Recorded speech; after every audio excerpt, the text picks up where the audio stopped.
Another beautiful day in paradise with the lion Joe Biden as our president.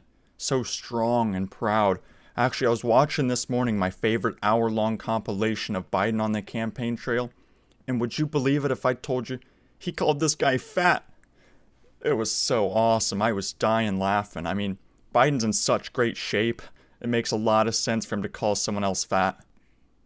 Alright, now that YouTube's gone, let's get right into the facts. Real quick, before this video begins, don't forget to smash the subscribe button, maybe leave a like, a comment, let me know what you think about the stuff that I'm presenting today, and also check out my Venmo at Carson-Eastman-2. I will leave it in the comments, or in the description down below, so check it out. Now back to the video. So earlier today, the Wisconsin Supreme Court rejected Trump's lawsuit, and would you possibly believe me if I were to tell you that it wasn't based on the merits? No. That would require too much honor and decency to judge something based on the merits. But of course, it was yet another thing such as standing or the time frame. Always falls within those confines somehow. Never based on the merit. Why would you? I don't even see how that's actually something that people are allowed to do. Like, I get that there would be a reasoning behind that, but how is it the case that literally out of all the lawsuits that he has brought forward, every single time, that is how it goes down? Magically, they don't look at the merits. Hey, if I don't see it, it didn't happen. Happens every time. How? How is that a thing? It really does not add up in my mind that should be something, especially in the Supreme Court, that you can just be thrown out on a standing instead of the actual merits of the case. Like, if you get evidence of something so criminal happening right in your region, right in your grasp, just for you to be like, nah, you should have brought this forward earlier. That makes a lot of sense to me. That's just the dumbest argument I've ever heard. And for those of you, actually, let's read this first. I'll read this first just so that I can give you my example of why this is the dumbest thing in all of actuality. It says here, Wisconsin Supreme Court upholds Biden's win, rejects Trump's lawsuit. Wow. Awesome. So it was a 4-3 ruling. Yeah. And the majority conservative Justin Brian Hagdorn joined the court's 3 liberals to confirm Biden's win. They found one of Trump's argument was without merit, and the others were brought far too late. Wow, one argument that he brought was without merit, and the rest were just too late, of course. Get those out of here. What, are you trying to bring this in after the fact, after it's actually harmed your cause? And that's actually what I was going to bring up. So, if you were to talk to someone, say someone slanders you online, slanders you or your business, and you go to a lawyer and you're like, hey, the statement that this person has made could cause damage to my business or my assets. The lawyer will tell you, all right, well, what damage has been caused so far? And if you haven't actually sustained damage, then they will not accept it. They'll just tell you, well, come to me after the damage has been done, because that gives you a case to actually be made to show that, hey, this has wrongfully affected me. Yet these people all say that it was brought too late. How could he bring it up into court before he has sustained damage from it? That doesn't even add up. That is not how the court system works, evidently. A lawyer would tell you that straight up if you try and bring them a case before you've been injured. It's like you can see into the future. Oh, I think I'm going to be hit by a car today. Let me call my lawyer. Doesn't make any sense. The previous example is obviously more of an actual valid answer, but I mean, come on. If you have the ability to see into the future, try and tell a lawyer that and see what they say. They also say Trump's challenges to Wisconsin voting laws come long after the last play, or even the last game. The Trump campaign is challenging the rulebook adopted before the season began, Hagdorn wrote. I don't understand this concept ever. Just because this happened before the election, like, of course these laws had to be put in place before the election. That's the only way it would make sense. But he was not affected by the laws before the election. So then they would just throw it out on a different standing of, well, you haven't been harmed by this, so it doesn't matter to us. It's just this loop. It's an unfallible logic, pretty much an unfallible logic that you cannot sustain damage from it beforehand, but after you've sustained damage, it's too late. How do you get a case in ever then? How was anything ever ruled on in court? That just doesn't, there's nothing to that at all. It really makes me question the honor and integrity of the Supreme Court. You know, these people on the Supreme Court, they've been through the works. They really put in all their effort. But then a case like this gets brought to them, probably one of the most substantial cases that has been brought before these courts in a long time. I mean, this has a huge effect on the outcome of the election this year. And this is a very important one, to say the least. Yet, for some reason, with all the importance of it, let's just throw it out because it's too late to rule on these things. You know, one of the arguments was without merit. The other ones all had merit, but it's too late. How does that make sense? So one without merit versus the, I'm sure, tens to hundreds of ones that had merit, but those were too late. That does not seem like an outing that should be allowed to happen.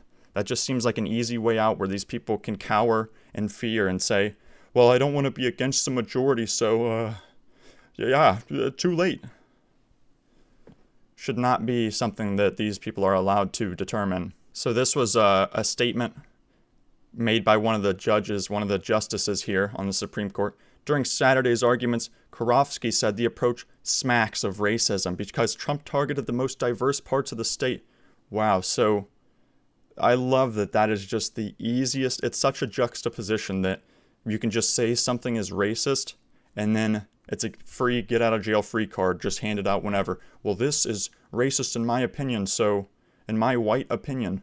So let's just base it on those merits. Those are merits, not the merits of the actual case itself, but the merits of it smacks of racism.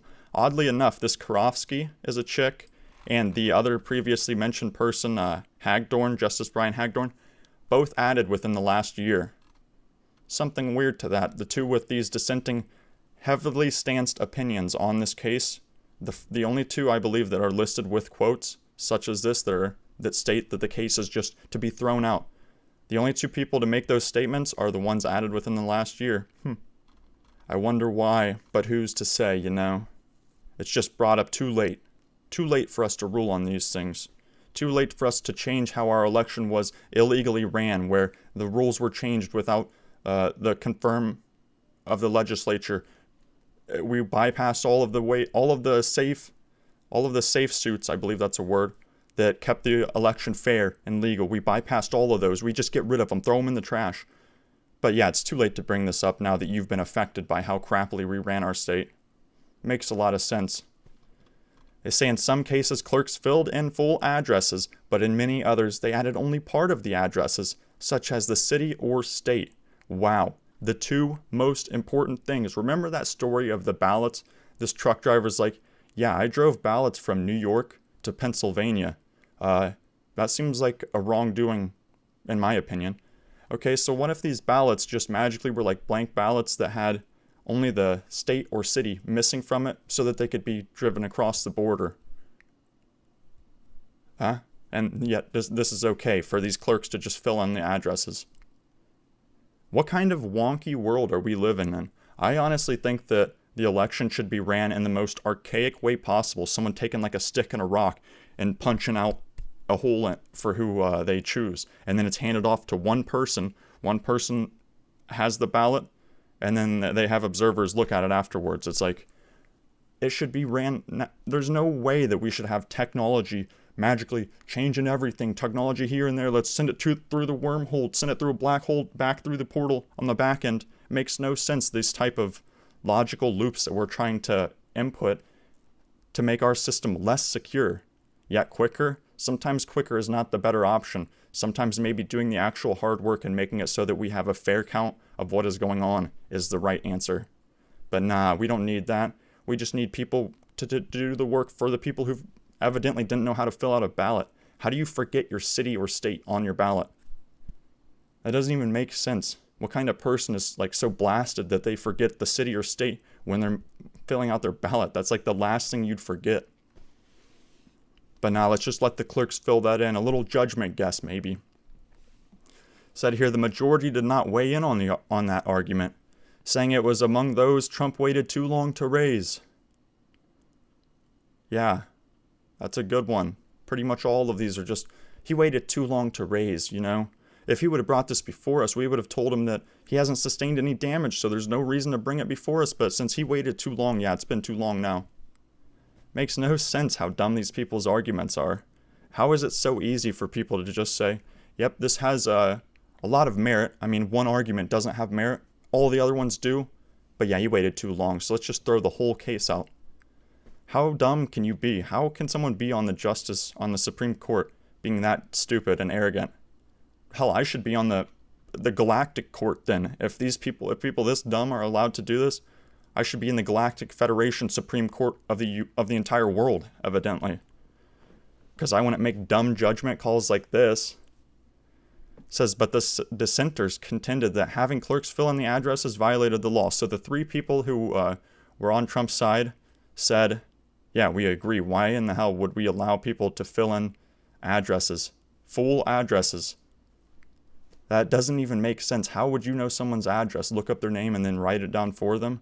Okay, so what if you find someone who's dead or that's still in the log, or someone underage? It's like you could have people who are in these logs and have their addresses listed, and as long as their name is there, yeah, let me fill this in for you. That's not how the ballot counting process should work. If you don't have it properly filled out, it gets thrown in the trash. That's how it should be, always. It makes no sense to allow the trust of clerks to fill in something on the ballot. I also just find it so odd that these two people, so the Supreme Court has always been in Wisconsin a Republican majority, yet these two people who have just been added within the last year, the guy was like a couple months before a year, so like a year and a couple months, but magically these two people who were just added to the court have now changed their opinion. They're Republican, trust me, but they make rulings like this. This seems like the least Republican thing possible. This seems just like they're out there to throw out the case because they were predisposed to not like the way that it was written. You know, it took too long to raise, so we'll just toss it. How does that add up in anyone's mind? I don't even think the Supreme Court should have the ability to do that. I mean, honestly. Obviously they should. If you have been sitting on something for a really long time and you were just ignoring it, maybe you were even benefiting from it not being out there, but then the contract changed and you were screwed over out of the benefit that you got from that after waiting for so long, just reaping from the benefits. It doesn't make sense. It would make sense for them to say, yeah, you waited too long to raise this concern, so we'll throw it out. But on a case like this, where it is so important and means so much to the integrity of the election and people's beliefs within the election system, how could you throw it out just for saying it waited too long? And then I love seeing just the liberals online saying, oh, Trump lost another lawsuit, wow. When not a single one of them was ruled on the merit. Not one of them, I don't believe, was ruled on the actual merit of the case. Because no one wants to hear it out. Everyone just wants to make these stipulations or state that there was a stipulation that made it so that, yeah, well, all of these are actually really good on their merits. It took too long, so we'll just throw this in the trash. You want me to paper shred this whole document you spent your time typing out? Yeah, I got it right over here, buddy. Bzzz, makes no sense. Seriously, things just continue to seem more and more, I don't even know. They just descend more and more into this unfair sort of bipartisan, right, jurisdiction where everyone just wants to state their own point and make their own claim and rule things out on these dumb rulings that don't even add up. That holds no weight at all. Oh, it took too long to raise. Well, what if he brought it up before and you would do as you would likely would, just say, nah, we can't, you haven't been harmed by this, so we'll just throw this out. It makes no sense. How does he win then? It's just unfallible. You can't prove either way that this is a case that should be based on its merits. If it took too long before or after, and there's no way to look at it beforehand because you didn't sustain damage, makes no sense. You can't win at that point. And that is exactly what these people are going for, just a way that no one can win on Trump's side. It's disgusting stuff. So these are the two justices too. I don't think I showed this part. Yep, he was added in April 2019. The other chick, the only two quoted as, this was the one who said it was smacks of racism, added in April 2020. And now, but Republican, right? This is a Republican majority court. Makes no sense. Get these people out of here, seriously. How do we even run a constitutional republic with people like this in office who just make their own damnations on the person presenting the case before even hearing it out. Doesn't make sense. It is honestly disgraceful to America. How did these people get here in power? They should never be allowed power, because that's all they strive for. But that'll be it for this one. If you enjoyed this video, leave a like, comment, subscribe, and I'll see you in the next one. Goodbye.